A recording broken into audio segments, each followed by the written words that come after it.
सभी पत्रकार बंधुओं को नमस्कार। आज दो महत्वपूर्ण मुद्दों पर आपसे बातचीत करनी है। नंबर एक, गुजरात में जिस तरह से आम आदमी पार्टी के पीछे भारतीय जनता पार्टी पड़ी हुई है और वहां हमारे सोशल मीडिया के पेज को इन्होंने सस्पेंड कराया है, और दूसरा जो 7 लोगों के टूटकर बीजेपी में शामिल होने का मामला है, जिसमें आज उपराष्ट्रपति महोदय को और जो हमारे चेयरमैन है राज्यसभा को आज पत्र दूंगा, उनको डिस्क्वालीफाई करने के लिए, उनकी सदस्यता को रद्द करने के लिए। तो ये दो विषय है जिस पे आज आपसे बात करनी है। गुजरात में आम आदमी पार्टी का विस्तार लगातार हो रहा है। गुजरात में जनता के मुद्दों पर आम आदमी पार्टी जमीन पे संघर्ष कर रही है।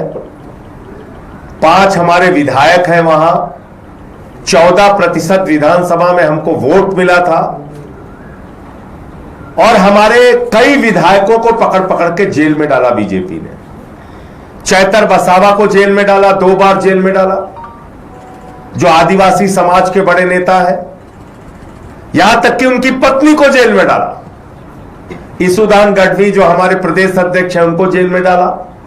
गोपाल इटालिया हमारे विधायक हैं, उनको जेल में डाला। प्रवीण राम जी हमारे नेता हैं, उनको जेल में डाला।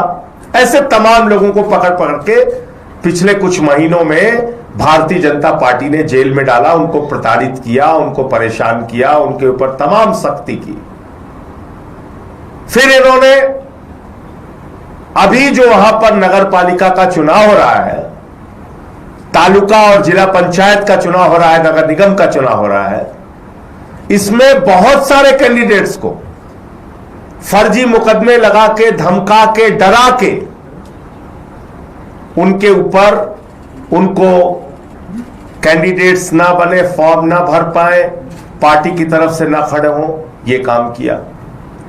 फिर हमारे कैंडिडेट के ऊपर फायरिंग करवाई। अभी इसी नगर पालिका के चुनाव में फायरिंग करवाई गुजरात में। और आज जब मैं आपसे बातचीत कर रहा हूं तो हमारा गुजरात का फेसबुक का पेज भारतीय जनता पार्टी ने सस्पेंड करा दिया, इंस्टाग्राम का पेज भारतीय जनता पार्टी ने सस्पेंड करा दिया, और 3 अलग अलग लोगों के अकाउंट सस्पेंड करवा दिए जो सोशल मीडिया पे पोस्ट करते थे। अब इसकी वजह क्या है? बीजेपी अपने गुनाह को नहीं ठीक कर रही, अपने काम करने के तौर तरीके को नहीं ठीक कर रही। स्कूल अस्पताल कैसे बनेंगे, गुजरात का विकास कैसे होगा, इसको नहीं सही किया जा रहा। तो जनता आम आदमी पार्टी की तरफ झुक रही है, आम आदमी पार्टी से जुड़ रही है, आम आदमी पार्टी का विस्तार हो रहा है। और इसमें 8 करोड़ लोगों ने 26 दिन में सोशल मीडिया पर जाकर आम आदमी पार्टी की पोस्ट देखी है। यह कोई मामूली बात नहीं है। 8 करोड़ लोगों ने गुजरात के 26 दिन के अंदर जाके इंस्टाग्राम और फेसबुक पर आम आदमी पार्टी की पोस्ट देखी है, जिसमें कुछ उनके जन विरोधी काम थे, उससे संबंधित पोस्ट भी थी, कुछ हमारे नेताओं के भाषण थे, उनके संघर्ष थे, उनकी लड़ाइयां थी। लोग जा रहे हैं, उसको देख रहे हैं। तो इनको लगा कि जो व्यक्ति गुजरात का घर पे बैठा हुआ है, जो सड़क पर निकल के नारेबाजी नहीं कर सकता बीजेपी के खिलाफ, वो आज आम आदमी पार्टी के पक्ष में खड़ा हो रहा है, वो आज आम आदमी पार्टी को अपना समर्थन दे रहा है, वो आम आदमी पार्टी के पोस्ट को लाइक कर रहा है, देख रहा है। तो आम आदमी पार्टी की बात और विचारधारा, आम आदमी पार्टी के काम लोगों तक ना पहुंचने पाए, इसलिए हमारा इंस्टाग्राम और फेसबुक का पेज सस्पेंड किया गया। मैं गुजरात के भाइयों से कहना चाहता हूं, अपने व्हाट्सएप के माध्यम से, अपने दूसरे माध्यमों से आम आदमी पार्टी के जो वीडियोस हैं, जो उनके पोस्ट हैं, उसको ज्यादा से ज्यादा लोगों तक पहुंचाइए, और जिस तरह से आप हमारे साथ जुड़े हुए हैं उसका और मजबूती से विस्तार कीजिए। और मैं बीजेपी वालों से कहना चाहता हूं, तुम्हारे ऐसे घिनौने खेल का कोई असर नहीं होगा। इस बार गुजरात की जनता 30 वर्षों के कुशासन का सुपड़ा साफ करेगी, ये मैं कहना चाहता हूं। और नगर निगम, नगर पालिका और पंचायत तालुका के चुनाव में भी हमारा अच्छा प्रदर्शन होगा, ये हमें पूरा विश्वास है। नंबर 1।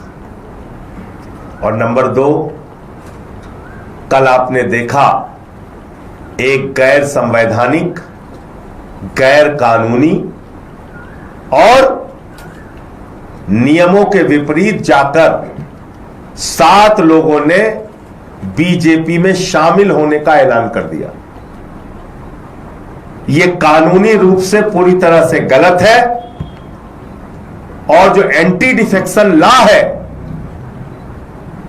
जो साफ तौर पे कहता है किसी भी प्रकार का स्प्लिट, ब्रेक अवे फैक्शन, किसी भी प्रकार की टूट असेंबली और राज्यसभा लोकसभा में नहीं हो सकती, उसको कोई वैधानिक मान्यता नहीं है। और यह शिवसेना के केस में भी साफ तौर पे सामने आ चुका है। यह 10वीं अनुसूची में 10th शेड्यूल में साफ तौर पे लिखा हुआ है, किसी भी प्रकार की टूट, वो चाहे भले ही 2/3 संख्या की हो, 7 की जगह 8 हो, उसको कोई वैधानिक मान्यता नहीं है।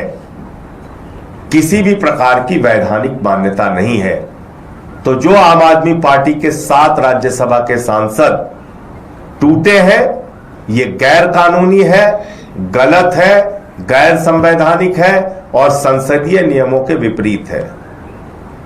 इसलिए मैं आज चेयरमैन राज्यसभा को, उपराष्ट्रपति महोदय को इन सारे नियमों का हवाला देते हुए पत्र दूंगा कि इन 7 सदस्यों की, इन 7 राज्यसभा के सांसदों की सदस्यता पूरी तरीके से समाप्त की जाए, जिसमें से तो 3 लोग साफ तौर पे कल बीजेपी के दफ्तर में भी गए थे, राघव चड्ढा, संदीप पाठक और अशोक मित्तल। वो साफ तौर पे बीजेपी के दफ्तर में गए थे, जिनकी विजुअल और वीडियो सारी कुछ आपके पास है, फोटो वगैरह।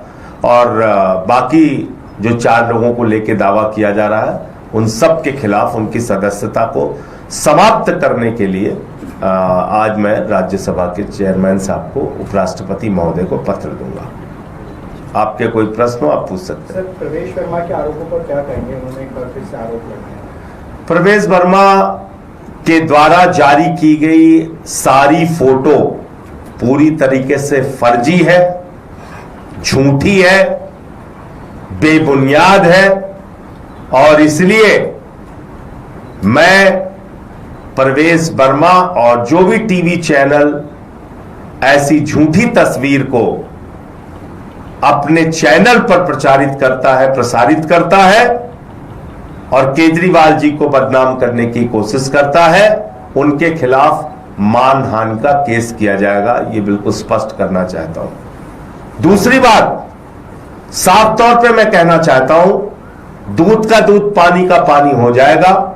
एलजी साहब का घर जनता के लिए खोलिए, रेखा गुप्ता जी का जो मुख्यमंत्री हैं उनका घर जनता के लिए खोलिए, प्रवेश वर्मा जी जो मंत्री हैं दिल्ली सरकार के, उनका घर जनता के लिए खोलिए और अरविंद केजरीवाल जी का भी घर जनता के लिए खोलिए। जनता खुद से जाए और देखे, फैसला करे किसका घर कितना आलीशान बना हुआ है। इस प्रकार से झूठी तस्वीरें जारी करके, झूठा प्रचार करके आप अभी भी वही घिसे पिटे तरीके अपना रहे हैं। ये तो भारतीय झूठा पार्टी है, ये इसका तो नाम ही है भारतीय झूठा पार्टी। झूठ फैलाने के लिए हिटलर के प्रचार सचिव गोयबल्स के सिद्धांत का ये लोग पालन करते हैं और इसी तरीके से झूठ फैलाने का काम करते हैं। मैं फिर दोहराना चाहता हूं, मैं चुनौती देता हूं दिल्ली के मुख्यमंत्री को, एलजी साहब को और प्रवेश वर्मा जी को, तीनों घर अपना खुलवाइए, केजरीवाल साहब का घर खुलेगा, जनता जाएगी, देखेगी और फैसला खुद से कर लेंगे। संजय जी, क्या है कि पंजाब में आपके बड़े स्तर पर जो विधायक हैं वो राघव चड्ढा के संपर्क में हैं, वहां पर भी टूट की खबरें आ रही हैं। देखिए, फिर मैं आपसे कह रहा हूं, इस प्रकार के झूठे बेबुनियाद बिना सिर पैर की खबरों का कोई मतलब नहीं है। सारे के सारे विधायक मंत्री हमारे जो लोकसभा के 3 सांसद हैं वो पूरी मजबूती के साथ आम आदमी पार्टी के साथ खड़े हैं, केजरीवाल जी और भगवंत मान जी के साथ हैं। इस प्रकार की किसी भी अफवाह पर कोई ध्यान नहीं देना चाहिए। और जैसा मैंने आपको स्पष्ट कर दिया, एक भी एमएलए एमपी टूट के जा ही नहीं सकता, ये कानून के खिलाफ है, ये एंटी डिफेक्शन लॉ में साफ तौर पे लिखा हुआ है, कोई ऐसे टूट के जा ही नहीं सकता। सर ये बताएं कि सवाल इसमें उठ रहा है कि आम आदमी पार्टी इतना क्लोज नेट, उसमें से 7 बड़े सांसद आपके छोड़ के चले जाते हैं, नाराजगी थी, क्या आप लोगों ने कभी कोई बातचीत करने की कोशिश नहीं की? आप ये जरूर कह रहे हैं कि बीजेपी ने अप्रोच किया, लेकिन आपकी तरफ से क्या कोई प्रयास हुआ था कि ऐसे लोगों को रोका जाए? और ये कब पता चला आप लोगों की ये नाराज हैं? देखिए, ऐसा है कि जिन लोगों को पार्टी ने इतना कुछ दिया उनसे तो पार्टी यही अपेक्षा करेगी कि वो पंजाब की जनता के हित में काम करेंगे, पंजाब के लोगों के लिए काम करेंगे, पार्टी के विस्तार के लिए काम करेंगे। पंजाब में आम आदमी पार्टी की भगवंत मान जी की सरकार क्या क्या काम नहीं कर रही है, आप बताइए। 10 लाख रुपए तक का मेडिकल का खर्चा पूरी तरह से सरकार उठाएगी, ये फैसला हमने किया। दलित समाज, आदिवासी समाज से आने वाली माताओं बहनों को 1500 रुपए महीने दिया जाएगा। सारी माताओं बहनों को 1000 रुपए, जो जनरल कास्ट की हैं उनको अलग से हर महीने आर्थिक सम्मान राशि दी जाएगी। इसके अलावा हमने वहां मोहल्ला क्लिनिक का मॉडल दिया, वहां पर बेहतरीन शिक्षा का मॉडल दिया, स्कूल ऑफ एमिनेंस बनाए, सरकारी नौकरियां लोगों को दी। वहां 30-30 साल से जिन नहरों में पानी नहीं जा रहा था वहां पे पानी पहुंचाने का काम किया, बिजली फ्री किया। और जब से बेअदबी के खिलाफ कानून आया, इससे आम आदमी पार्टी और अरविंद केजरीवाल जी और भगवंत मान जी का ग्राफ बहुत तेजी के साथ बढ़ा। हर आदमी ने भगवंत मान जी की तारीफ की कि ये बेअदबी के खिलाफ जो कानून लेके आए हैं, इसका एक सकारात्मक संदेश पूरे पंजाब के अंदर गया है और उससे बीजेपी घबराई, परेशान हुई। तो हमारे पंजाब के अच्छे कामों को बाधित करने के लिए ये कार्रवाई की गई। वरना आप बताइए, अशोक मित्तल पे तो 4 दिन पहले छापा मारा था इन लोगों ने, क्या क्या नहीं कह रहे थे, चोर है, बेईमान है, फलाना है, ढिमका है, ये लोग बोल रहे थे। और अचानक 4 दिन बाद वो अच्छे हो गए।